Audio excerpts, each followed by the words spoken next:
حدیث ہے کہ حضرت عمار یاسر کو ایک باغی گروہ قتل کرے گا، ٹھیک ہے، اور وہ حضرت عمار جو ہے ان کو جنت کی طرف بلا رہے ہوں گے اور جو باغی گروہ ہے وہ جہنم کی طرف بلا رہا ہوگا. اس بارے میں آپ کا کیا موقع؟ تو جناب حمزہ کے ایک قاتل کو حضور کہہ رہے ہیں وحشی کو کہہ رہے تیرا اسلام قبول ہے لیکن میرے سامنے نہیں آنا. تکلیف تو تھی نا جناب حمزہ کی، تکلیف تھی بالکل تھی. تو اگر اولاد محمد اگر قتل ہو رہی ہے تو اس پہ تکلیف نہیں ہوگی نا؟ ہونی چاہیے. آپ یہ سمجھتے ہیں ہم سیدنا امیر معاویہ کو سیدنا علی کے برابر سمجھتے ہیں؟ کہا جا رہا ہے یہی. ہم سیدنا علی کو اس امت میں نبی کے بعد چوتھے نمبر پہ سب سے افضل شخصیت مانتے ہیں. خلیفہ سمجھتے ہیں؟ خلیفہ نہیں، چوتھے نمبر پہ افضل. یار آپ بات کریں، بڑی بات کرتی کرنا. میں روافض سے یہ سوال کرتا ہوں آپ کی وضاحت سے کہ آپ یہ کہتے ہیں حضرت علی کو اس دن خلیفہ بھی بنایا تھا اور وہ غدیر ہم کے مقام پہ بنایا تھا، تو ابھی کہاں سے آ رہے ہیں؟ حجۃ الوداع سے آ رہے ہیں. وہاں تو 1,24,000 سے، وہاں کیوں نہیں بنایا؟ قرآن پاک میں بنات کا لفظ ہے رسول اللہ صلی اللہ علیہ وسلم کا، کلی ازواجی کا و بناتی کا، کلی ازواجی کا و بناتی کا. بنات جمع کا صیغہ ہے، عربی میں بنت واحد ہے، یعنی کہ حضور کی واقعی بیٹیاں دو اور تھیں. میں آپ کو ایک بار قرآن کی دلیل دے رہا ہوں. دے دیا آپ نے. میں کہتا ہوں اللہ کے موبائل میں کیوں نہیں شامل؟ مرزا انجینئر جو ہے یہ ان کو اقلیت مانتا ہے، قادیانیوں کو مرتد نہیں مانتا. حالانکہ یہ مرتد ہے، ہمارا ایمان ہے کہ جو بندہ کلمہ پڑھ کے ختم نبوت کا انکار کرے وہ مرتد ہے. بلکہ اس نے ایک ویڈیو میں یہاں تک کہہ دیا تھا کہ قادیانی اہل کتاب سے تو بہتر ہے نا. آپ نے کبھی اہل سنت میں سے کسی شخص کو اہل بیت کی توہین کرتے ہوئے دیکھا؟ نہیں کو کرتے. لعنت ہے یار جو اہل بیت کی توہین کرے. اس کے اوپر آپ کو ایک بندہ نہیں نظر آئے گا، اس لیے ان کے دفاع کی ضرورت نہیں آتی. ہم تو یہ اوپنلی کہتے ہیں کہ جو اہل بیت کی توہین کرے اس کی زبان کو کاٹ ڈالا جائے، جو صحابہ کی توہین کرے کاٹ ڈالا جائے نا. آئے جائے اس بات کے اوپر ہم تو اتفاق کرتے ہیں، آپ بھی کر لیں. السلام علیکم پاکستان، میں ہوں آپ کا میزبان زین آسی اور آپ دیکھ رہے ہیں پوائنٹ آف ویو پاکستان. آج میرے ساتھ موجود ہیں صدر جمعیت اہل حدیث پاکستان جناب علامہ شام الہی صاحب. سوشل میڈیا پہ ان کی جو ویڈیوز ہیں وہ بہت ہی علمی اور ان کی گفتگو بھی بہت علمی ہوتی ہے. تو آج ان سے پہلے تو سر بہت شکریہ آپ کا، آپ نے اپنا قیمتی وقت ہمیں دیا. میری بڑی خواہش تھی آپ کے پاس آنا. اہلاً و سہلاً، مرحبا. آپ ہمارے پاس تشریف لائے، ہمارے لیے بھی خوشی کی بات ہے. اچھا علامہ صاحب، سب سے پہلے میں پوچھنا چاہوں گا کہ ابھی حال ہی میں جو ہماری وزیر اطلاعات ہیں مریم اورنگزیب صاحبہ، تو انہوں نے یہ الفاظ بولے ہیں کہ الحمدللہ اللہ کا فضل ہے کہ ہم نے اس عید پہ فلمیں بنائی ہیں اور آئندہ اور بھی بہتر فلمیں آئیں گی. بسم اللہ الرحمن الرحیم. یہ مسلمان ہیں جنہیں دیکھ کے شرم آئیں یہود. آپ دیکھیے کہ جس جگہ یہ کہنا چاہیے تھا کہ یہ شیطان کی نظر کرم سے ہوا، یہ شیطان کے فساد سے ہوا، یہ شیطان کی شرارت سے ہوا، وہاں پہ وہ یہ کہہ رہی ہے کہ اللہ کے فضل و کرم سے اس عید پہ 5 فلمیں ریلیز ہوئی ہیں. ان کو شرم کرنی چاہیے، ان کو اس بیان سے معذرت کرنی چاہیے. اور پھر اس سے بھی بڑھ کر بات، آپ نے تو صرف یہ بات کہی ہے، سینما کا افتتاح ہوا اور وہاں پہ دعا کی گئی ربنا آتینا فی الدنیا حسنہ. آپ مجھے ایک بات بتائیے، کیا اس دعا کا کیا ترجمہ کیا جائے؟ پھر لوگ کہتے ہیں منظور مینگل صاحب کا مذاق اڑاتے ہیں. منظور مینگل صاحب نے بالکل درست ترجمانی کی ہے کہ یہ تو ایسی دعا ہے اللہ تعالیٰ ہمیں بغیرتی میں مزید آگے بڑھا. یہ تو پھر وہی بات ہے نا. کم از کم میں یہ سمجھتا ہوں ایک نقطہ اور پوائنٹ یہ ہے کہ حرام جو اشیاء حرام، ان کو حرام سمجھنا چاہیے. آپ کسی چیز کو جب حلال کر لیتے ہیں نا، پھر وہ آپ کبھی اس میں اصلاح نہیں آپ کی ہو سکتی. مثلا آپ ایک چیز کو حلال سمجھ کے کر رہے ہیں، آپ کبھی درست ہوں گے؟ آپ ایک چیز کو حلال سمجھ رہے ہیں، آپ کی اصلاح ممکن ہی نہیں. آپ کم از کم فلم انڈسٹری کو، اس بے حیائی کے کلچر کو، اس لچر بازی کو حرام تو سمجھیں. بالکل. اگر آپ بنا رہے ہیں، آپ سب کو پتا آپ بنا رہے ہیں، آپ سود کھاتے ہیں، لیکن سود کو حرام تو سمجھیں. آپ کے بینکنگ سسٹم میں سود ہے. اگر آپ یہ کہیں گے کہ جی سینما کلچر ہی جائز ہو گیا ہے اور اس میں اللہ کا فضل و کرم شامل ہے، تو میں یہ سمجھتا ہوں کہ ایک ناول ہوتا ہے بچپن میں کبھی بڑا، اس کے اندر ایک جملہ یہ تھا کہ اللہ کے فضل و کرم سے میرا دھندا اس لیے چلتا ہے کہ میں وضو کر کے گھنگرو پہنتی ہوں. یہ وہی بات ہے کہ یہ یعنی آپ یہ دیکھیں اب یہ جملے آ گئے ہیں. اور میں نے ایک دفعہ گزشتہ جمعے میں اس حوالے سے بات اٹھائی تو مجھے بعض ساتھیوں نے یہ بتایا ایسے اداکار موجود ہیں جنہوں نے یہ جملے بولے ہوئے ہیں کہ ہم اداکاری میں اس لیے کامیاب ہوئے ہم وضو کر کے اداکاری کرتے. تو نعوذ باللہ یہ ہمارا جو کلچر ہے اسلام دشمنی کے اوپر مبنی، اس کی بے خونی ضروری ہے. اور اس کے اندر آپ لوگوں کا بہت بڑا کردار ہے، میڈیا کا. اگر آپ لوگ ان لوگوں کو پروب کریں, ان لوگوں کا محاسبہ کریں اور ان لوگوں سے پوچھیں آپ نے یہ الفاظ کیسے کہے ہیں, تو امید ہے شاید وہ اس کے اوپر شرمندہ ہو کے معذرت کریں. اچھا, اور دوسرا سوال میرا یہ ہے کہ اسلام میں موسیقی کے حوالے سے کیا ہے؟ ایک حدیث ہمارے سامنے آتی ہے کہ حضرت اما عائشہ کو رسول صلی اللہ علیہ وسلم نے کہا کیا آپ نے گانے والی نہیں بھیجی, آپ کو نہیں پتہ یسر والوں کو گانے بجانے کا شوق ہے. اس حوالے سے تھوڑا سا علمی ہمیں زید بھائی, بنیادی طور پہ یہ جو فلسفہ اور مغالطہ معاشرے میں مشہور ہے, اس حدیث کے الفاظ ہیں جاریہ. جاریہ سے مراد یہ ہوتا ہے ایک ایسی بچی جو نابالغ ہو, جو اچھل کود کر رہی ہو.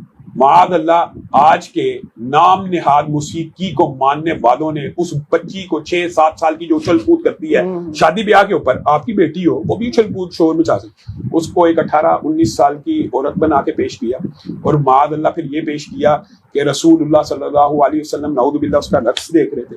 یہ بہت بڑا مغالطہ ہے. رسول اللہ صلی اللہ علیہ وسلم تو غیر محرم عورت کا چہرہ دیکھنا تو دور کی بات ہے. ایک مرتبہ ایک عورت نے پردے کی اوٹ سے آیات بیت کی تلاوت کے دوران ہاتھ کو آگے بڑھایا, تو رسول اللہ صلی اللہ علیہ وسلم نے کہا اے عورت اپنے ہاتھ کو پیچھے کر لے, میں محمد صلی اللہ علیہ وسلم کسی غیر محرم عورت کے ہاتھ کو بھی دیکھنا گوارا نہیں کرتا. تو آپ یہ تصور کر سکتے ہیں کہ رسول اللہ صلی اللہ علیہ وسلم نے رقص دیکھا ہو کسی بالغ بچی کا. یہ سراسر فتنے اور فساد کی بات ہے. ایک بات. دوسری بات, میرا ایک مرتبہ ٹی وی کے اوپر غامدی صاحب سے بھی اور مختلف علماء کے درمیان یہ ڈبیٹ ہوئی. انہوں نے کہا علامہ صاحب آپ جو قرآن کی آیتیں پڑھ رہے ہیں موسیقی کے رد میں, یہ عبداللہ ابن مسعود نے قسم کھا کے کہا یہ موسیقی کے بارے میں, یہ صحابہ کے اقوال ہے, کوئی حدیث پیش کرے. میں کہا میں حدیث پیش کروں گا وہ بھی آپ نہیں مانیں گے. کہا بخاری کی ہوگی تو مانیں گے. یہ آن دی ریکارڈ ہے, ریکارڈ ہے اس ٹائم, وہ پروگرام ریکارڈڈ. تو میں نے بخاری شریف سے ایک حدیث پیش کی, ان قریب میری امت میں ایسی قومیں پیدا ہوں گی جو موسیقی کو حلال کر لیں گی. اب زین بھائی دنیا کے کسی عالم سے آپ اپنے فہم سے چلیں بتائیں, میری امت میں ایسی قومیں پیدا ہوں گی جو موسیقی کو حلال کر لیں گی, جو شراب کو حلال کر لیں گی, جو ریشم کو حلال کر لیں گی. یہاں سے کیا ثابت ہوتا ہے یہ حرام ہے؟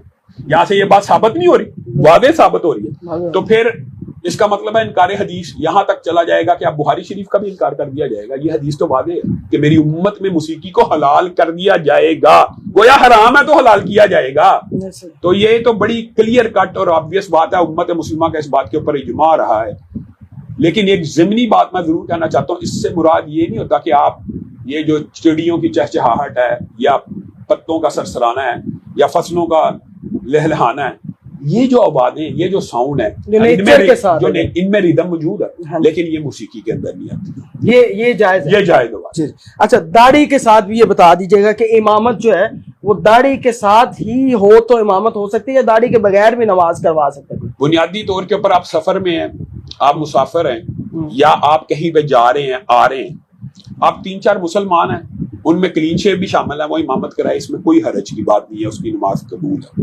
داڑھی شرط نہیں ہے نماز کے لیے, لیکن ایک متعین مسجد ہو, اس کا امام ایسے فاسق کو رکھ لینا جو ہر روز صبح اٹھ کے سنت رسول کو ذبح کرتا ہے, یہ مناسب بات نہیں. یہ اس کو کہتے ہیں اخلاقی پیرامیٹرز, یہ اخلاقی دائرہ کار ہے. لیکن پھر بھی اگر کوئی امام مسجد کلین شیو ہو, داڑھی چھوٹی ہو, تو اس کے پیچھے نماز جائز ہے, لیکن اس کو رکھنا کیا معقول اور مناسب ہے, یہ ایک اخلاقی دائرہ کار ہے. آپ یہ بات سمجھتے ہیں کہ ہر روز ایک بندہ ایک گناہ کرتا ہے اور اس کو امام مسجد بنایا جائے, آپ بھی چاہیں گے نہ بنے, میں بھی چاہوں گا کہ نہ بنے. اگر وہ گناہ ظاہری ہو کہ داڑھی منڈوانا, بہرحال رسول اللہ کی سنت ہے نا, اس کو ذبح کرنا کوئی چھوٹا جرم نہیں ہے. ہر روز صبح اٹھے بندہ اس کو ذبح کر رہا ہے, یعنی رسول اللہ کی سنت کو ذبح کر رہا ہے, تو ایسے آدمی کو امام مسجد نہیں بنانا چاہیے. لیکن یہ فتویٰ دے دینا کہ اس کے پیچھے نماز نہیں ہوتی, یہ بات درست نہیں ہے. نماز ہو جاتی ہے, کیونکہ فاسق کے پیچھے نماز ہو جاتی ہے. لیکن جو عادی فاسق ہونا, اس سے احتراز علماء نے, محدثین نے ابواب بندی کی ہے. ایک بندہ عادی مجرم ہے, اس کے پیچھے نہیں ہونی چاہیے. اچھا علامہ صاحب, آج کل نا مغربی دنیا میں اسلامو فوبیا بہت پھیل چکا ہے. حالیہ دنوں میں سویڈن کے اندر آپ نے دیکھا قرآن پاک کی بے حرمتی کی گئی اس ملعون کی جانب سے.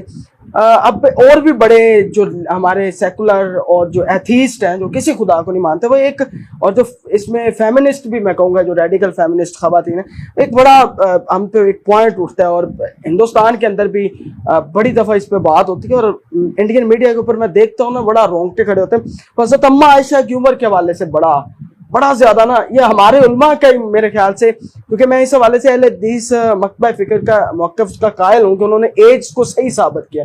اس حوالے سے تھوڑا سا ہمیں کلیئر بتا دیں کہ حضرت اماں عائشہ کی عمر کیا تھی شادی کے وقت، وہ جو ہمیں بتایا جاتا ہے کہ 6 سال تھی 9 سال تھی، اور اس پہ باقاعدہ وہ کہتے ہیں جی دیکھیں جی آپ کے نبی نے یہ کیا، ٹھیک ہے، اور خاموش کروا دیا گیا، اور ان کا نام جو ہے وہ مسجد کی میناروں سے آتا ہے. تو یہ اس طرح کے الفاظ ہمیں بڑی تکلیف دیتے ہیں. یہ تو بڑے رقیق اور بےہودہ الفاظ ہیں. یہ جو آپ نے عورت مارچ کے حوالے سے بات کیا، آپ کو پتہ ہے یہ انہوں نے ایک بار مرتبہ دو مانی یہ نعرہ بھی لگایا تھا. یہ بات آپ کی درست ہے، ویلڈ ہے، لیکن اسلامی شریعت جو ہے آسمان سے نازل ہوئی ہے، اس کے اندر میری اور آپ کی رائے کی کوئی اہمیت کوئی نہیں.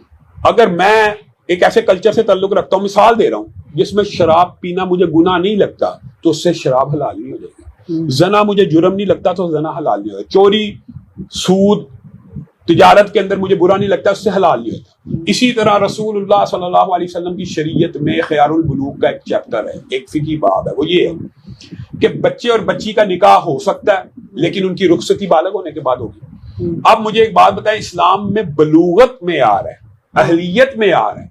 اگر ایک عورت بالغ ہو گئی ہے، اس کی عمر چاہے 9 سال ہے 10 سال ہے، وہ 11 سال میں بالغ، ایک بچی بالغ ہی 16 سال میں نہیں ہوئی. بالکل. ایک بچی 9 سال میں بالغ ہو گئی ہے، یہ ہو سکتا ہے میڈیکلی، میڈیکلی تو پروون ہے ہی ہے. بچیوں کے اتنی عمر میں بچے ہوتے ہیں. صحابہ کی بہت سے صحابہ کے اب واقعات ہیں جن کی 11 سال 12 سال کی عمر میں شادیاں ہوئی ہیں، لیکن اس کے اندر ہے صلاحیت. ایک بچہ 12 سال میں بالغ ہو جاتا ہے. آپ پاکستانی معاشرے میں آج ہم جس معاشرے کو سمجھتے تھے کہ ہماری بلوغت کی عمریں کچھ لیٹ ہیں، اب پاکستانی معاشرے میں آج کل سروے کروا لیں. میں نے ڈاکٹر میرے ہوتے ہیں، میں اکثر پوچھتا رہتا ہوں، اس ٹائم 12 سے 13 سال کے بچہ بالغ ہو جاتا ہے پاکستان میں بھی، اور اس ٹائم پاکستان میں بھی 10 سے 11 سال کی بچی بالغ ہو جاتی ہے. کسی دور میں ہم یہ سمجھتے تھے یہ بلوغت کی عمر 15-16 سال ہے، ہمارے جب بچپن تھا، اور یہ 18 سال ہے. تو بنیادی طور پہ اسلام میں یہ بلوغت کے بعد رخصتی کے اوپر اعتراض کرنا لگا ہوا ہے. جب اللہ رب العزت نے مرد کو بنایا، اللہ رب العزت نے عورت کو بنایا، جب اللہ نے اس کے اندر یہ استعداد پیدا کر دی کہ وہ بچہ پیدا کر سکتا ہے، تو اس کے نکاح کے اوپر اعتراض کرنا تو یہ میڈیکلی، عقلی، منطقی ہر لحاظ سے غلط بات ہے کہ اللہ نے اس کے اندر وہ صلاحیت پیدا کر دی ہے، تو پھر اعتراض کیسے؟ اچھا، ایک اور علامہ صاحب آپ کے حوالے سے میں نے پوچھنا تھا آپ سے، بڑی علمی فائدہ ہمیں آ گئے آپ کے پاس. تو ایک تو حضرت عمار یاسر والی حدیث بیان کی جاتی ہے، اور آج کل سوشل میڈیا اور محرم چل بھی رہا ہے، اور ایک حدیث ہے کہ حضرت عمار یاسر کو ایک باغی گروہ قتل کرے گا، ٹھیک ہے، اور وہ حضرت عمار جو ہے ان کو جنت کی طرف بلا رہے ہوں گے، اور جو باغی گروہ ہے وہ جہنم کی طرف بلا رہا ہوگا. اس بارے میں آپ کا کیا موقع ہے؟ وہ باغی گروہ کون سا؟ اس حوالے سے الحمدللہ میں نے اور علماء نے ڈیٹیل بیانات ریکارڈ کروائے، لیکن دکھ اور افسوس کی بات یہ ہے وہ سننے کو تیار نہیں ہے. چلیں آپ کی وساطت سے ایک مرتبہ پھر جواب دے دیتے ہیں. اس حدیث کو 28-12 کا نمبر دیا گیا. پہلی بات تو یہ ہے، یہ جو نمبرنگ کا کنسیپٹ ہے نا، یہ اسلام میں نہیں ہے. اچھا، ہاں، مطلب 28-12 آپ حدیث پڑھ کے سنائیں کہ یہ رسول اللہ صلی اللہ علیہ وسلم نے کہا یہ 28-12 نمبر ہے جی، انٹرنیشنل نمبرنگ. یہ بھی ایک آپ سمجھیں کہ رانگ نمبر ہونے کی سب سے بڑی نشانی ہے. یہ محدثین کے 1400 سال میں کہیں اسلوب نہیں ملتا. مثال دے رہا ہوں، 28-12 تو ہر بندے کو یاد ہو سکتا ہے. اصل بات تو یہ آپ حدیث یاد کرو. آپ اتنی دفعہ حدیث پڑھیں کہ لوگوں کو حدیث یاد ہو جائے، بجائے یہ کہ نمبر یاد. اب حدیث کے جو واضح الفاظ ہیں، دیکھیں، حدیث کی وہ تشریح مانی جائے گی جو رسول اللہ نے کی، حدیث کی وہ تشریح مانی جائے گی جو صحابہ نے کی. حدیث کے الفاظ ہیں کہ عمار کو ایک فیہ باغیہ قتل کرے گا. عمار انہیں جنت کی طرف بلاتے ہوں گے اور وہ انہیں جہنم کی طرف بلاتا ہوگا. اس کی ٹرانسلیشن، اس کی تطبیق کس گروہ پہ ہوگی یہ صحابہ نے فیصلہ کر دیا ہوا ہے. امت کا اجماع ہو چکا ہوا ہے. 1400 سال سے یہ بات طے شدہ ہے. اس کے اندر اس باغی گروہ کو یہ کہنا کہ وہ سیدنا امیر معاویہ کا گروہ تھا، یہ سب سے بڑا علمی خیانت اور جرم ہے. آپ حدیث تو یہ صحیح ہے، لیکن اس حدیث کی من گڑت باطل تشریح اور تعویل کس قدر بڑا جرم ہے کہ اچھا یہ حدیث بیان کی، آگے چلے ساتھ ہی یہ حدیث بھی موجود ہے. آپ حیران رہ جائیں گے، یہ حدیث تو رافضی ذہن کے لوگ بیان کرتے ہیں لیکن اگلی حدیثیں نہیں بیان کرتے، جس میں رسول اللہ صلی اللہ علیہ وسلم، میں آپ کو حدیث بیان کروں گا آپ کا سارا کنسیپٹ ہی کلیئر ہو جائے گا. رسول اللہ صلی اللہ علیہ وسلم نے فرمایا یہ میرا بیٹا حسن سردار ہے. اللہ کے رسول یہ کیوں سردار ہے؟ یہ مسلمانوں کے دو عظیم گروہوں میں صلح کروائے گا. یہ بھی بخاری ہی کے الفاظ ہیں. بالکل ہے. اب بات سمجھیے, یہ میرا بیٹا سردار ہے. یہ کیوں سردار ہے؟ سرداری کی وجہ بیان کی. صلح حسن, صلح حسن یہ اتنی بڑی قربانی دے گا کہ یہ مسلمانوں کے دو عظیم کا لفظ بھی رسول اللہ کا ہے اور مسلمانوں کے گروہوں کا بھی لفظ رسول اللہ کا ہے. مسلمانوں کے دو عظیم گروہوں کے درمیان صلح کروا دے گا. اب آپ نے مجھے بتانا ہے, کیا حضرت حسن نے سیدنا امیر معاویہ کے ساتھ اس حدیث کو ان کو نہیں تھا پتا کہ فیہ باغیہ کون ہے, اور اس کو فیہ باغیہ والی احادیث صحابہ کو نہیں تھا علم؟ صلح کروا دی. کیا حضرت حسن نے اپنا ہاتھ سیدنا امیر معاویہ کے ہاتھ میں دے دیا جو جہنم کی طرف بلانے والے تھے؟ سیدنا حسن نے امیر معاویہ کو بڑا نہیں مان لیا. سیدنا علی نے ابو بکر عمر عثمان کو بڑا مان لیا. میں آپ کو یہ ایک بات بتاتا ہوں, یہ آپ اگر عقلی اور فکری طور پہ سوچیں گے نا, تو آج معاشرے میں اللہ کے فضل سے ایسی اویئرنیس آ گئی ہے کہ آج میں اور آپ سیدنا ابو بکر, سیدنا شرائط کی بھی بات نہیں میں ایک منٹ بعد میں آتا ہوں. سیدنا ابو بکر, سیدنا عمر, سیدنا عثمان کے خلاف آپ اہل سنت برداشت نہیں کرتے بات, لیکن ایک دور تھا جب ان کے خلاف بھی باتیں ہوتی تھی, ان کے اوپر بھی سب و شتم ہوتا تھا. امی عائشہ کے بارے میں, امی حفصہ کے بارے میں, سیدنا ابو بکر عمر کے بارے میں بھی تبرہ اس ملک میں ہوتا رہا ہے. آصف الرضا علوی آپ کو پتا فرار ہوا سیدنا ابو بکر کے بارے میں بکواس کر کے ملک سے بھاگ گیا ہوا. اب آپ یہ سوچیں کہ حضرت علی نے ان تینوں کو بڑا مانا, ان کی خلافت کو مانا. سیدنا حسن نے سیدنا امیر معاویہ کو بڑا مان کے صلح کرا دی. اس وقت سیدنا امیر معاویہ پورے جمی مسلمانوں کے اجماعی خلیفہ بن گئے. وہ تو نکلے تھے گروپ لے کے, جنگ کے لیے نکلے تھے, لیکن آگے سے صلح کیوں آفر ہوئی یہ بھی ایک بتایا. اچھا, پھر دوسری بات یہ ہے کہ یہ واقعہ حضرت علی کی جنگوں کے بعد کا کہ پہلے کا؟ یہ بات کیا تو یہاں سے اس باطل فتنے اور فساد کی جڑیں کھوکھلی ہو جانی چاہیے. سیدنا حسن نے ان جنگوں کے بعد صلح کی ہے کہ پہلے کی ہے بات؟ اس کے بعد بھی کوئی اعتراض باقی رہ جاتا ہے کہ سیدنا حسن نے مسلمانوں کے دو عظیم گروہوں کے درمیان صلح کروائی, اور اگر ان کا یہ مغالطہ مان لیا جائے وہ گروہ جہنم کی طرف بلانے والا سیدنا امیر معاویہ, امی عائشہ کا, طلحہ اور زبیر کا تھا. معاذ اللہ ثم معاذ اللہ. آپ کو پتہ تو وہ گروہ کون سا ہے پھر؟ ہاں, وہ جو گروہ ہے وہ اس کے بارے میں بھی اجماع امت ہے کہ جہنم کی طرف بلانے والا گروہ صحابہ کے دور میں ایک ہی پیدا ہوا, وہ گروہ تھا خارجیوں کا. اور یہ اجماع امت ہے کہ اس حدیث سے مراد خارجی ہیں. اور مار کس جنگ میں شہید ہاں, یہ اب یہ دیکھیں, سیدنا طلحہ کس جنگ میں شہید ہوئے ہیں, سیدنا زبیر کس جنگ میں شہید ہوئے ہیں. ہاں, اب بات سمجھ میں آپ کو بڑی آسانی سے دیکھیں, جو بندہ کچھ آپ کو نالج ہے نا, آپ اس لیے بڑی آسانی سے اس بات کو ریڈ کریں. سیدنا طلحہ اور زبیر شہید ہوئے ہیں اشرم مبشرہ کے ساتھ. اشرم مبشرہ کے ساتھ بھی ہیں. زبیر کو کیا کہا تھا رسول اللہ نے؟ میرا حوالی ہے.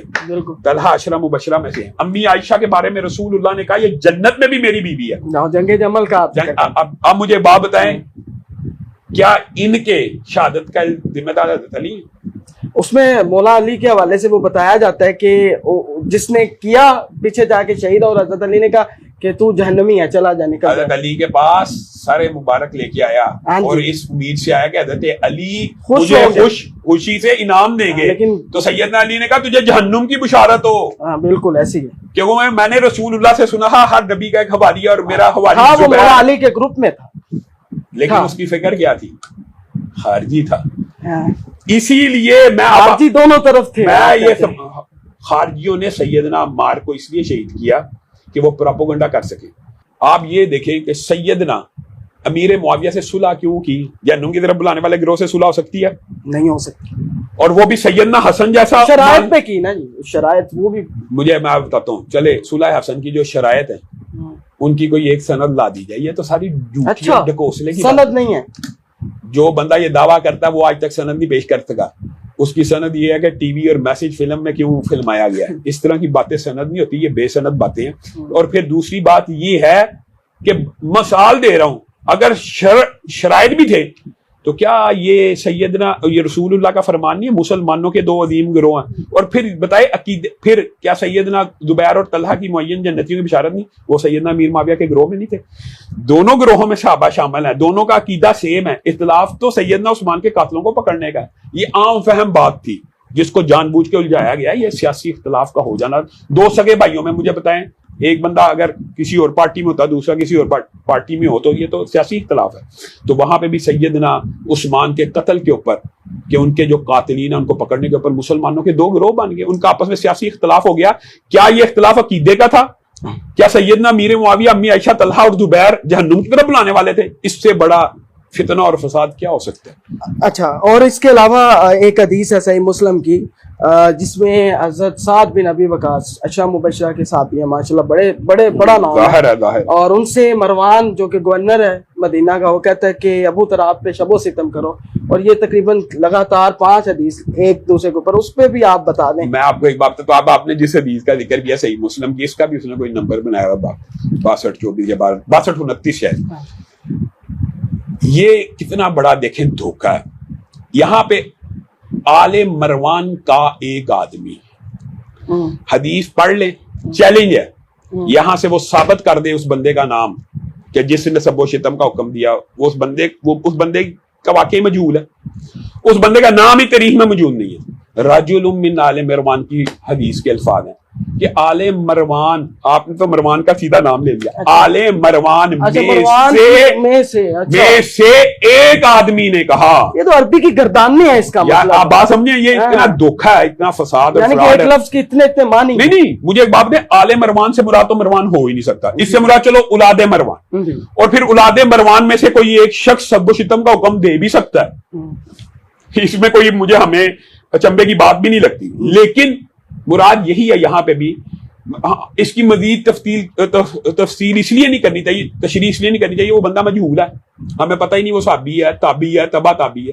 رجل من آل مروان, آل مروان کے ایک شخص نے حکم دیا کہ آپ ان کو برا بلا کیوں نہیں کہتے. اب بتائیں اس حدیث کا یہ کہاں سے ٹرانسلیشن آئی؟ اس حدیث کی ٹرانسلیشن یہ کرتے ہیں کہ مروان نے حکم دیا تھا, بنو امیہ نے حکم دیا تھا سب و شتم کرنے کا. یہ بھی جھوٹ ہے, بنو امیہ نے نہیں کیا. میں آپ کو ایک بات بتاتا ہوں, کیا بنو امیہ اگر رسول اللہ صلی اللہ علیہ وسلم کے مخالف انہوں نے پورٹری کیا ہوا خاندان تھا, تو رسول اللہ اپنی بیٹی ایک نہیں 2 بیٹیاں بنو امیہ میں دیتے. بنو ہاشم میں تو ایک بات کر رہے ہیں, ہاں تو پھر بنو امیہ میں 2 بیٹیاں دی. اس پہ بھی بنو ہاشم میں ایک بیٹی دی. اختلاف کیا جاتا ہے کہ یہ بیٹیاں حضور کی نہیں ہیں, ایک ہی بیٹی ہے. وہ تو صرف روافظ کا نا, جواب تو دینا. اہل سنت کا تو یہ اجماعی ہے کہ رسول اللہ کی 4 بیٹیاں, اور یہ قرآن, میں آپ کو یہ قرآن سے بھی ثابت کر سکتا ہوں. قرآن پاک میں بنات کا لفظ ہے رسول اللہ صلی اللہ علیہ وسلم کا, کلی ازواجی کا و بناتی کا, کلی ازواجی کا و بناتی کا. بنات جمع کا صیغہ ہے, عربی میں بنت واحد ہے, یعنی کہ حضور کی واقعی بیٹیاں 2 اور تھیں. میں آپ کو ایک بار قرآن کی دلیل دے رہا ہوں, دے دیا آپ نے. میں کہتا ہوں اللہ کہہ رہا ہے میں کیوں نہیں شامل, کلی ازواجی کا و بناتی کا و نسائی کا. بالکل بنات آ گیا. اب آپ مجھے بتائیں, بنات تو کم از کم 3 کے اوپر دلالت کرتا ہے, کم از کم 3 کے اوپر. بالکل تیز اب آ جاتا ہے تو وہ جمع ہے, جمع عربی میں واحد اور تسنیہ کے لیے الگ سیگا اور جمع کے لیے. تو اس دلیل کو تو رافضی بھی نہیں ریجیکٹ کرتے, اور ان کے اندر جو ایک خاص گروہ ہے جو 4 بیٹیوں کا قائل ہوا ہے, وہ قرآن پاک کی اسی دلیل سے ہوا ہے کہ قرآن پاک میں اللہ تعالیٰ نے بیٹیاں جمع کا ذکر کر دی ہے. تو ویسے بھی جو آپ نے بات کی نا مباہلے کی, میں آپ کو ایک بات بتاتا ہوں, یہ انسان کو اختیار ہوتا ہے کہ اپنے اہل میں سے کن لوگوں کو لے کے جانا. یہ تو آپ اپنے مجھے مطلب میرے چھوٹے بھائی کو فیوریٹ سمجھتے ہیں. نہیں, فیوریٹ نہ بھی سمجھے. مثال دے رہا ہوں, آپ کا میرا مباہل ہے, میری 3 بیویاں 16 بچے ہیں, ان میں سے میں 2 بیویاں 1 بیوی 2 بچے لے کے چلا جاؤں. یہ ہوتا ہے یہ مسئلہ, اس لیے یہ دلیل تو بالکل ہی بوگس. اچھا, دوسرا انجینئر صاحب نے جی آپ دونوں بھائیوں کو آن دا جو کیمرہ ہے نا جی, انہوں نے ویڈیو کے اندر بنو امیہ کا, وہ لفظ میں نہیں بولوں گا, میں نے اس لیے بڑا اچھا اخلاقی لفظ چنا ہے, سپورٹر کا, اور آپ کو ناسبی کہا ہے.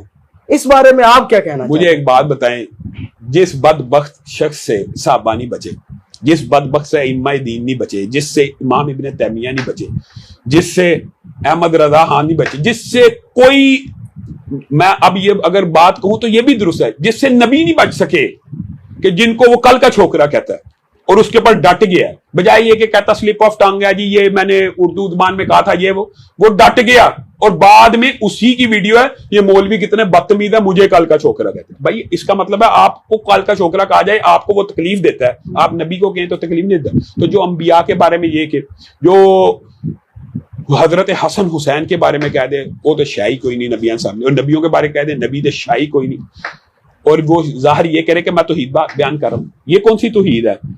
کیا نبی شاہ نہیں ہوتے؟ نبی اللہ کے محبوب بندے ہوتے ہیں. اس کو پتہ نہیں توحید ابلیس نے سکھائی ہے. نبی تو شاہی کوئی نہیں. آپ اس کو جس مرضی طرح جسٹیفائی کرنے کی کوشش کریں، نبی اللہ کے محبوب بندے ہیں، اللہ کے محبوب ہیں. یہ کہنا کہ نبی کوئی چیز نہیں اللہ کے سامنے، اللہ کے سامنے نبیوں کا مقام و مرتبہ ہے.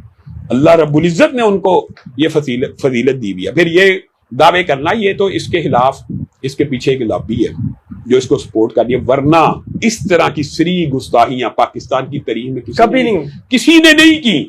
اور اہل سنت کا چوگا اوڑھ کے یہ اپنے آپ کو ایک سیف پیسیج دینے کی، اور ایک خاص یہ دو لابیوں کا نمائندہ بنیادی طور پہ، ایک رافضی فکر کی خاص لابی کا حصہ ہے جس کی اس کو پوری کی پوری سپورٹ حاصل ہے. دوسرا یہ قادیانی فکر کی ایک لابی کا حصہ ہے. تو بڑا دعویٰ کر رہا ہے قادیانی والا. آپ نہیں، یہ تو اجماعی اب دعویٰ ہو چکا. آپ کسی بھی اہل سنت کے مکتبہ فکر سے، کیونکہ اس نے قادیانیوں کے بارے میں بھی بڑی زیادہ سہولت کاری، اور اس کی بہت سی ویڈیوز اس بات کے اوپر دلالت کرتی ہیں کہ میں ان کو بھی بڑے مارجن دوں گا. وہ تو آپ کے رسول کو مانتے ہیں، اہل کتاب سے تو بہتر ہوئے معاذ اللہ. آپ یہ بتائیں کہ قادیانی مرتد ہے، اور وہ ان کو اقلیتوں کے زمرے میں لیتا ہے. مرزا غلام اقلیتوں کے، ہاں، مرزا انجینئر جو ہے یہ ان کو اقلیت مانتا ہے، قادیانیوں کو مرتد نہیں مانتا. حالانکہ یہ مرتد ہے. ہمارا ایمان ہے کہ جو بندہ کلمہ پڑھ کے ختم نبوت کا انکار کرے وہ مرتد ہے. بلکہ اس نے ایک ویڈیو میں یہاں تک کہہ دیا تھا کہ قادیانی اہل کتاب سے تو بہتر ہے نا، یعنی اہل کتاب سے بدتر ہیں. اہل کتاب میں تو شادیاں جائز ہیں، اہل کتاب کے ساتھ تو معاملات اور تعامل کا حکم ہے. مرتد کے لیے تو تلوار ہے، مرتد کے لیے تو قلعہ کم ہے. اور اسلامی ریاست ان کے لیے کم از کم سزا جلا وطنی ہے. ان کو اقلیتوں کے حقوق کب ملیں گے یہ بھی یاد رکھیے. بات آئی ہے ضمنی طور پہ، کسی بھی کافر کو اقلیت کے حقوق تب ملتے ہیں جب وہ اپنے آپ کو الگ مذہب یا الگ دین شو کرے. ایک بندہ، ایک مثال دے رہا، ایک پیپسی کی بوتل ہے، اس کی کاپی بنا کے پاکستان میں کوئی پیپسی بیچے گا، اس کے خلاف پرچہ ہونا چاہیے کہ نہیں؟ کوکو کولا کی. بالکل. اب یہ جو غیر مسلم اپنے آپ کو جب تک کہیں گے نا ہم مسلمان ہیں، یہ مرتد رہیں گے. یہ اپنے آپ کو الگ دین، الگ مذہب کا پیروکار بنا لیں، جیسے سکھوں نے کیا، جیسے دیگر مذاہب، تو اب بھی ان کو اقلیتوں کے حقوق مل سکتے ہیں. لیکن یہ جب کہیں گے نہیں ہم ہیں بھی مسلمان، تو پھر تو اب مرتد ہے. یہ بنیادی اختلاف ہے جس کی عقل میں اتنا سا بھی نہیں آتا. اور دوسری بات یہ ہے کہ یہ چاہے گالیاں نکالتا رہے، ہمیں لوگ ویڈیوز بھیجتے رہتے ہیں، تو اس کے خلاف آپ کو پتا پرچے بھی کروائے، لیکن اس کے پیچھے ایک مضبوط لابی ہے. اور ہم انشاءاللہ کوشش کر رہے ہیں کہ اس لابی کو قائل کیا جائے کہ اس کی سپورٹ بند کر دی جائے. جواب آ رہے ہوتے ہیں آپ کے. میں آپ کو ایک بات بتاتا ہوں، ہم اس لابی کے ساتھ بھی انٹریکشن میں ہیں کہ آپ اس کو اتنا سپورٹ نہ کریں، اس کو گرفتاری کریں. پیر افضل قادری نے جو ساری کمپین چلائی، ہم ان کے ہمراہ ہیں، ان کے ساتھ ہیں. پہلی دفعہ ہوا ہے کہ اہل حدیث اور بریلوی دیوبندی، مطلب میں نے آپ کی طرف سے خادم رضوی صاحب کے حوالے سے بڑے اچھے الفاظ ممبروں میں بیٹھ کے آپ نے بات بتائیں جو پہلے کبھی نہیں ہوا. بریلویوں کے حوالے سے اہل حدیثوں کا ہمیشہ وہ ایک رہتا ہے، چلو دیوبندیوں کا. یہ اصل میں نا یہ بھی ایک مسکنسپشن ہے. اللہ کے فضل و کرم سے اہل حدیث دیوبندی اور بریلویوں نے 1977 میں بھی 71-72 میں بھی مشترکہ تحریکیں چلائی ہیں. لیکن چونکہ وہ عرصہ پرانا تھا، نوجوانوں کو نہیں پتا، اکٹھے مال روڈ پہ شہادتیں دی، اکٹھے ختم نبوت کے لیے تحریک نظام مصطفیٰ اکٹھے شہادتیں دی.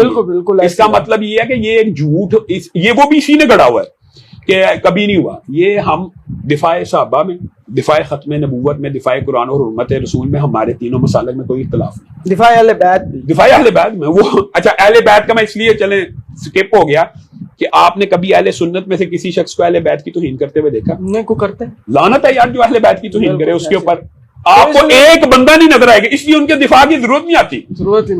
ہم تو یہ اوپنلی کہتے ہیں کہ جو اہل بیت کی توہین کرے اس کی زبان کو کاٹ ڈالا جائے، جو صحابہ کی توہین کرے کاٹ ڈالا جائے. نا آئے جائے اس بات کے اوپر، ہم تو اتفاق کرتے ہیں، آپ بھی کر لیں. اجماع امت ہے، اجماع امت. اور اس لیے میں یہ کہتا ہوں کہ یہ اس کی گالیاں نکالنے سے کوئی فرق نہیں پڑتا. اور یہ بخلا گیا. جب یہ آخری شعلہ ہوتا ہے نا تو موم بتی کا بھی ٹمٹماتا ہے، آخری لو چراغ کی بھی پھڑپھڑاتی ہے. یہ اس کی اب جاتی بہاریں ہیں، اور انشاءاللہ اس کے اوپر بڑا سخت ہاتھ پڑنے والا ہے. یہ میں آپ کو بتاتا ہوں، چند جو افسران ہوتے ہیں نا وہ ہمیشہ کے لیے نہیں ہوتے. جیسے خدا بخش قادیانی نے اس کو سپورٹ کیا، اس کے علاوہ 5000 درخواستیں تھیں. اس نے بہت قادیانی تھا، ڈائریکٹر ایف آئی اے لگ گیا، اس کی فیور ہوگی. آج کل 1-2 افسر ہیں جو اس سیٹ کے اوپر ہیں کہ جو اس کی فیور کر رہے ہیں. جیسے ہی وہ آگے پیچھے ہوں گے اس کے علاوہ مقدمے بھی ہوں گے، اس کے بعد تو 69 سالت کا پیر افضل قادری کا پرچہ بھی ہوگا، 295 سی بھی لگے گی۔ اچھا علامہ صاحب، حضرت علی کے حوالے سے ایک حدیث ہے کہ علی سے وہی محبت کرے گا مومن ہوگا، اور وہی بغض کرے گا جو منافق ہوگا۔ یہ آپ مانتے ہیں؟ بالکل صحیح ہے۔ حضرت معاویہ کے بارے میں بھی کوئی ایسی حدیث ہے کہ جو بغض معاویہ میں ہے وہ مومن نہیں؟ تو اس حوالے سے بتائیے، اسپیسیفک ہے؟ میں آپ کو ایک بات، ہاں صحابہ کے بارے میں یہ صحابہ نہیں، صرف حضرت معاویہ، جیسے حضرت علی کو اسپیسیفک کیا گیا، ہر صحابی کے بارے میں ہے یہ، لیکن یہ اعزاز ہوتا ہے کہ حضرت علی کا نام لے کے کیا، باقی کا نام لے کے نہیں کیا۔ دوسری بات یہ سن لیں، تو پھر مولا علی اور حضرت معاویہ جو برابر سمجھتے ہیں؟ لا حول ولا قوت الا باللہ۔ میں آپ کو یہ دیکھ لیں علامہ صاحب، میں آپ کو ایک بات بتاتا ہوں، یہی جہالت ہے جو معاشرے میں عام ہے کہ آپ یہ سمجھتے ہیں ہم سیدنا امیر معاویہ کو سیدنا علی کے برابر سمجھتے ہیں۔ کہا جا رہا ہے یہی، ہم سیدنا علی کو اس امت میں نبی کے بعد چوتھے نمبر پہ سب سے افضل شخصیت مانتے ہیں، خلیفہ سمجھتے ہیں، خلیفہ نہیں، چوتھے نمبر پہ افضل۔ یار آپ بات کریں، بڑی بات کرتی۔ ہمارے نزدیک صحابہ کی جو ترتیب ہے اہل سنت کی اجماعی، وہ بھی سن لیں۔ وہ 10,000 جو فتح مکہ میں تھے وہ عظیم ترین کن لوگوں سے؟ ان لوگوں سے جو حجۃ الوداع کے 1,24,000 تھے، ان میں سے یہ 10,000 زیادہ افضل ہیں، اور ان 10,000 میں سے وہ 1,400 افضل ہیں جو صلح حدیبیہ میں تھے، اور ان 1,400 میں سے وہ 313 افضل ہیں جو بدر میں تھے، اور ان بدریوں میں سے وہ 10 افضل ہیں جو عشرہ مبشرہ ہیں، اور ان عشرہ مبشرہ میں کائنات میں نبی کے بعد اگر سب سے افضل ہیں تو وہ ابو بکر ہیں، پھر عمر ہیں، پھر عثمان ہیں، پھر علی ہے۔ سیدنا امیر معاویہ کا یہ مقام و مرتبہ ہے سیدنا علی کے بعد، وہ واحد انسان ہے جس کے پر پوری امت جمع ہوئی، یہ مقام چھوٹا نہیں ہوتا۔ اس کا مطلب یہ نہیں کہ سیدنا امیر معاویہ کی الگ فضائل نہیں، رسول اللہ صلی اللہ علیہ وسلم، ہم کہتے ہیں کوئی پیر صاحب دعا دے دے، کوئی ولی دعا دے دے، کوئی صحابی دعا دے دے تو مقام مرتبہ بن جاتا ہے۔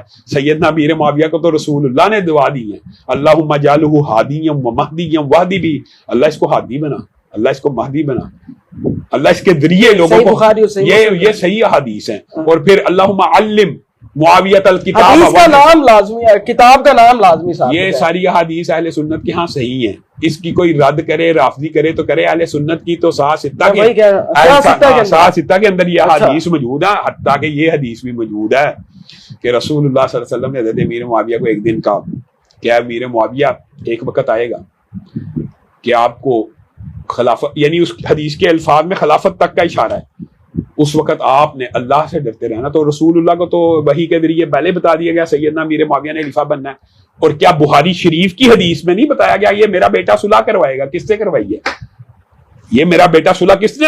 بالکل مولا حسن نے کروائی ہے۔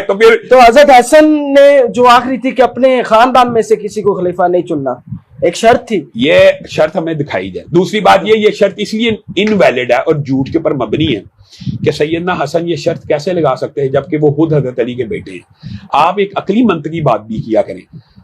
پہلے حضرت حسن کو ہم خلیفہ راشد مانتے ہیں کہ نہیں؟ پہلے مانتے ہیں نا اہل سنت، وہ علی کے بیٹے تھے کہ نہیں؟ آپ مجھے بتائیں۔ لیکن مرتبے میں تو میں کہتا ہوں مقام و مرتبے کی بات نہیں ہو رہی، لیکن کیا وہ ایسی غیر شرعی شرط؟ نہیں، میں یہ بات آپ کو یہ پوائنٹ بتانا چاہتا ہوں، اگر اسلام میں یہ غیر شرعی شرط تھی تو حضرت حسن خود بیٹے تھے علی کے، یہ غیر شرعی نہیں ہے، اس لیے یہ ہو ہی نہیں سکتا کہ وہ کوئی غیر شرعی شرط لگاتے۔ اگر ہے شرط تو ہمیں دکھائی جائے۔ ٹھیک ہے، اس کا جواب کیا ہے؟ غیر مستند روایات ہیں ان کے پاس، تاریخ کی کتابوں میں سے۔ اچھا، اور اس کے علاوہ جو آخری غدیر خم کے موقع پہ جو حدیث آئی ہیں کہ میں 2 چیزیں تم میں چھوڑے جا رہا ہوں، قرآن اور میرے اہل بیت، ان کو پکڑ لینا، پھر مولا علی کا ہاتھ بلند کر کے من کن تو مولا، اس حدیث کو مانتے ہیں علامہ؟ میں آپ کو ایک بات بتاتا ہوں، اس حدیث کی بھی تشریحات کا یہ فرق ہے کہ اگر اس حدیث سے دوست، وہ اس کو دوست کو چھوڑیں، نہیں، یہ بھی چھوڑیں، میں یہ کہتا ہوں اس حدیث سے یہ ثابت کرنا کہ رسول اللہ صلی اللہ علیہ وسلم کے بعد خلیفہ بلا فصل علی ہیں، یہ کیسے ثابت ہوتا ہے؟ علی ولی اللہ تو مان سکتے ہیں نا یار، ولی اللہ تو ہم جو ایک دوسرے کو مولانا کہتے ہیں وہ کس لیے کہتے ہیں یار؟ یہ تو علی ولی ولایت سے اوپر کے مقام کے ہیں، یہ تو بات سوچنا بھی فضول ہے۔ جو صحابیت ہوتی ہے نا، پوری دنیا کے ولی جمع ہو جائیں صحابی کے جوتے کے برابر بھی نہیں ہوتے۔ آپ حضرت علی کو ولی اللہ تو صحابیت سے بہت چھوٹا، یعنی آپ کہہ رہے ہیں وہ اہل بیت میں سے ہیں، یہ مقام زیادہ بڑے ہیں۔ صحابی رسول ہونا، دماد رسول ہونا، سیدنا علی وہ ہیں کہ جن کے بارے میں رسول اللہ صلی اللہ علیہ وسلم، مکمل کر لوں، میں ایک صرف جملہ کہتا ہوں، سیدنا علی وہ ہیں کہ ایک مرتبہ رسول اللہ بیٹھے ہوئے ہیں اور رسول اللہ نے کہا جو آئے گا اس کو جنت کی بشارت دو. ابو بکر آئے, پھر آئے جنت کی بشارت دو, عمر آئے. تو رسول اللہ نے ہاتھ کو بلند کر دیا, اے اللہ اب تو علی کو بھیج. یعنی وہ آپ کو بھی جنت کی بار بار بشارت دینا چاہتے تھے. تو حضرت علی کا مقام یہ ولی اللہ وغیرہ سے بہت بلند ہے. لیکن یہاں سے یہ اخذ کرنا, میں روافض سے یہ سوال کرتا ہوں آپ کی وضاحت سے, کہ آپ یہ کہتے ہیں حضرت علی کو اس دن خلیفہ بھی بنایا تھا اور وہ غدیر ہم کے مقام پہ بنایا تھا, تو ابھی کہاں سے آ رہے ہیں؟ حجۃ الوداع سے آ رہے ہیں. وہاں تو 1,24,000 تھے, وہاں کیوں نہیں بنایا؟ کوئی عقل کی بات کرنی چاہیے. خلیفہ والی بات نہیں کر رہا. سوال یہ نہیں تھا. سوال میرا یہ تھا کہ حضرت علی, ہم مانتے ہیں. سوال میرا یہ ہے کہ حضرت علی نے جتنی جنگیں کی ہیں, حضرت علی کو آپ حق پہ سمجھتے ہیں؟ اچھا یہ بات بھی سن لیں, سیدنا یہ بھی سن لیں, یہ لوگوں کے مسکنسپشن دور ہونی چاہیے. سیدنا علی اور سیدنا امیر معاویہ کے درمیان جو جنگیں ہوئی ہیں اس میں بھی اہل سنت کا اجماعی عقیدہ کہ سیدنا علی حق پہ تھے. یہ بات یاد ہے, یہ اجماعی عقیدہ ہے. یہ آپ اس عقیدے کو پکے ہیں؟ اجماعی عقیدہ میں آپ کو یہ اجماعی عقیدہ ہے. لیکن بات یہ ہے کہ بنیادی طور پہ یہ فلسفہ سمجھنا ہوگا. وہ اشتہادی غلط, ہاں جو اتحادی خطا ہونا ایک الگ بات ہے. ایک الگ, میں حق پہ میں بات کر رہا ہوں کہ وہ آپ نے کہہ دیا. اچھا لیکن ایک بات یہ بھی ہوتی ہے, اس سے لوگ کئی باطل طویلات اور تشریحات کرتے ہیں کہ حق پہ تھے تو اگلا بندہ باطل تھا. اور یار اس میں طلحہ, زبیر, امی عائشہ, سیدنا امیر معاویہ وہاں پہ بھی صحابہ ہیں, ان کی اتحادی خطا کہہ لو. تم ان کو باطل کو, تم ان کو جہنم کی طرف بلانے والا کو یہ بتانا چاہیے. نہیں یار وہ ہے ہی نہیں, وہ جہنم کی طرف بلانے والے ہے ہی نہیں, وہ باطل ہے ہی نہیں ہے. صحابہ کو تو پورا پورا کہنا ہے حرام ہے, باقاعدہ حرام ہے. اس میں اجماع امت ہے. اجماع امت, ڈاکٹر طاہر القادری صاحب نے بھی تفصیلی کہہ دیا کہ اجماع امت کے علاوہ ایک حضرت عمر کے فیصلے بھی ہیں. حضرت عمر نے اپنے بیٹے کی, آپ کو پتا نا, زبان کاٹنے کا حکم دیا مقداد کے بارے میں, کیونکہ وہ صحابی نہیں تھے عبید اللہ. اور پھر دو صحابہ کی آپس میں لڑائی ہوگی, پتہ لگا ایک نے ایک صحابی کو یہ کہا, تو تفتیش کی. حضرت عمر نے کہا اگر مجھے پتہ لگ جاتا نا کہ تو صحابی نہیں ہے تو میں تیری زبان کاٹ ڈالتا. اس سے مراد یہ ہے کہ صحابہ کا ایک سٹیٹس ہے, ایک سٹیٹس تو ہے, اوپر نیچے ہیں, لیکن صحابیت ایک مرتبہ ہے. ان کا آپس میں اختلاف ہو جانا, ان کا ایک دوسرے کو کہنے کا مطلب یہ نہیں ہے میرا اور آپ کا کیا سٹیٹس ہے. امتی بھی پرلے درجے کے, یعنی 14ویں صدی کے. ایک تو وہ نہیں, ان کا معاملہ اللہ پہ کیوں, اللہ نے کہہ دیا کہ میں نے ان کو معاف کر دیا, میں نے ان کے گناہ معاف. حاتب بن ابی بلتا کو حضرت عمر نے کہا میرا رسول اللہ مجھے اجازت دیجیے, میں اس کی گردن اڑانا چاہتا ہوں. جناب حمزہ کے ایک قاتل کو حضور کہہ رہے ہیں, وحشی کو کہہ رہے تیرا اسلام قبول ہے لیکن میرے سامنے نہیں آنا. تکلیف تو تھی نا جناب حمزہ کی, تکلیف تھی, بالکل تھی. تو اگر اولاد محمد اگر قتل ہو رہی ہے تو اس پہ تکلیف نہیں ہوگی نا؟ ہونی چاہیے, لیکن اس سے یہ ثابت بھی تو کرنا کہ کسی صحابی نے کیا. اجماع امت ہے کہ کوئی ایک صحابی نہ سیدنا عثمان کے قتل میں ملوث ہے نہ سیدنا حسین کے قتل میں ملوث ہے. یہ من گڑت تو جلی بات ہے, تو ہم مانتے ہیں. اچھا آپ بتائیں کہ پہلے خلیفہ کے جو مخالف تھے جنہوں نے بغاوت کی, ان کو آپ کیا کہتے ہیں؟ بغاوت نہیں کی, انہوں نے مانی نے زکات تھے, یہ بھی منکر زکات تھے, وہ باغی تھے, وہ اسلام کے باغی تھے, اور وہ اپنا نبی لے کے آگے. تو اس کا کیا نام ہے؟ مسلمہ کذاب, جس کو ویسے نہیں قتل کیا تھا اور نعرے لگائے تھے مدینے میں, لوگوں کو یا رسول اللہ مجھ پر خوش رہیے گا. ٹویسٹ کر کے حقائق لوگوں کو پیش کیے جاتے ہیں, ٹویسٹ کے پہلے کا باغی یہ ہے, دوسرے کا باغی اور بھائی تیسرے کا باغی صحابی. یہ کیسی یہ جاہلانہ, تیسرے کا تو وہ ہو گیا نا حضرت عثمان کے قاتل, تو جو ہے وہ بلوائی ہیں. تو حضرت علی کے جو ہیں تو اس کے حوالے سے بھی تو وہی, حضرت علی کا جو قاتل ہے جہنمی ہے. رسول اللہ صلی اللہ علیہ وسلم نے کہا کہ بدترین شخص ہے کہ علی تجھے وہ قتل کرے گا جو میری امت کا سب سے شقی القلب ہے. آپ کو کس نے کہا کہ اہل سنت ان کے قاتلوں کو اچھا سمجھتے ہیں؟ کوئی نہیں اچھا سمجھتا, کوئی اچھا نہیں. بغاوت کرنے والوں کی بات کر رہے تھے. بغاوت نہیں ہے, اچھا یہ بات ہے, وہ اختلاف ہے. بغاوت ہے کہ اختلاف میں جنگیں ہو گئی. ہاں سیاسی اختلاف میں جنگیں ہو جاتی ہیں. جنگ کی بنیاد کیا تھی؟ پھر صلح کس نے کی؟ صلح بھی تو ہوگی, اسی لیے تو بیٹا سردار تھا, اسی لیے تو سید ہے کہ صلح. بڑی ویسے تفصیلی گفتگو ہو چکی ہے آج شام علامہ صاحب کے حوالے سے. اور ایک میں آخر میں کو وظیفہ بتائیں رزق کے حوالے سے, کیونکہ میں خود آپ سے فیضیاب ہوا ہوں, تو کوئی ایسا وظیفہ بتا دیں کہ رزق جو بیچارے مایوس ہو کے بیٹھے, حالانکہ مایوسی گناہ ہے. میں اس حوالے سے رزق کی بندش ہو یا انسان یہ سمجھتا ہوں میرے پہ طویل ہو گیا ہے, میں بڑی مشکلات کا شکار ہوں, ایک بڑا آسان وظیفہ ہے جس کے اندر 5 چیزیں شامل ہیں. سبحان اللہ والحمد للہ ولا الہ الا اللہ واللہ اکبر ولا حول ولا قوت الا باللہ، اور اس کے ساتھ استغفر اللہ کی تسبیح پڑھے تو رزق حلال فراخ ملے گا، بے شمار ملے گا، مصیبتیں بھی ختم ہوں گی، غم بھی دور ہوں گے، پریشانیاں بھی دور ہوں گے، لیکن اس کے ساتھ رسول اللہ صلی اللہ علیہ وسلم کے اوپر درود بھیجنا کبھی مت بھولیے۔ والسلام علیکم ورحمۃ اللہ وبرکاتہ۔ جی بالکل، یہ آج کی ویڈیو تھی، اور علامہ صاحب کے حوالے سے میں کہتا ہوں کہ آج ایک ایک چیز کلیئر ہو چکی ہے، اور یقین کریں اتنا مزہ آیا مجھے، اور میں تو اب ان کا فین ہو چکا ہوں، بڑا امپریس ہو کے جا رہا ہوں۔ میں پہلی دفعہ کسی اہل حدیث مکتبہ فکر سے تعلق رکھنے والے عالم سے میں اتنا مطلب امپریس ہوا ہوں جی آج تک، کیونکہ میرا تعلق ایک بریلوی خاندان سے ہے، کٹر میرے ابا جی جماعت اہل سنت کے صدر ہیں ڈسٹرکٹ کے اکاڑا کے، ٹھیک ہے، اور بڑے پرانے نقش بندی ہیں ماشاءاللہ۔ تو وہ اس لیے میں پہلی دفعہ آپ اتنا امپریس ہو کے آپ سے اس لیے جا رہا ہوں کیونکہ ایسا بندہ ملا ہی نہیں آپ کے بعد، اور آج بالکل اتنی خوبصورت ویڈیو کے بعد کہ بڑے لوگ جو ہیں وہ کلیئر ہو جائیں گے۔ اور اس ویڈیو کو زیادہ سے زیادہ شیئر کیجیے گا۔ اپنے میزبان زیان آصف کی اجازت ہے، اللہ